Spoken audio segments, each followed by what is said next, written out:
અમરેલી જિલ્લા સહકારી સંસ્થાની વાર્ષિક સાધારણ સભા યોજાઈ હતી, જેમાં રાજ્યપાલ આચાર્ય દેવવ્રત ઉપસ્થિત રહ્યા હતા। રાજકોટના સાંસદ પરસોત્તમ રૂપાલા, ઇફકોના ચેરમેન દિલીપ સંઘાણી દ્વારા રાજ્યપાલનું સ્વાગત કરવામાં આવ્યું હતું। રાજ્યપાલ આચાર્ય દેવવ્રતે દીપ પ્રાગટ્ય કરીને કાર્યક્રમનો શુભારંભ કરાવ્યો હતો। સહકારી સંસ્થાની વાર્ષિક સભામાં સાંસદ ભરત સુતરિયા, ધારાસભ્ય કૌશિક વેકરિયા, જેવી કાકડિયા, જનક તળાવિયા સહિત મોટી સંખ્યામાં લોકો ઉપસ્થિત રહ્યા હતા।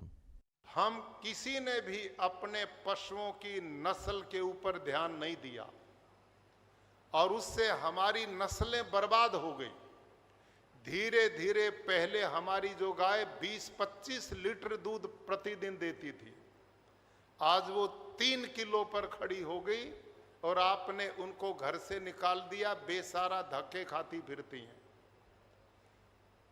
हमारी भैंसों की नस्लें, भेड़ बकरियों की नस्लें, जितना भी पशुधन है, हमने ब्रीड और नस्ल पर कोई ध्यान नहीं दिया।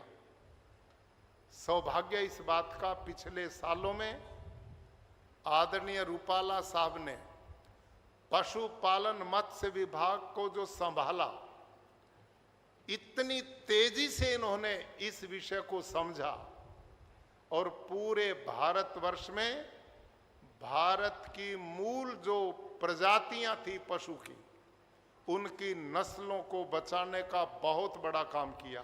देश भर में अनेक राज्यों में प्रवास कर्यो छे, पर धरतीनी माटीनुं रक्षण करवा माटे एक राज्यपाल तरीके सतत भ्रमणा करीने धरतीनी माटीनी रक्षा द्वारा अपना सौनी आरोग्यनी रक्षानी चिंता करता होय, अपनी आर्थिक समृद्धि ने सलामतीनी चिंता करता होय एवा गुजरात राज्य ने जયારે राज्यपालश्री મળ્યા હોય અને આપણી વચ્ચે આ સહકારી પ્રવૃત્તિને પ્રોત્સાહન માટે અપાયું એનું ગૌરવ અનુભવ્યો છીએ।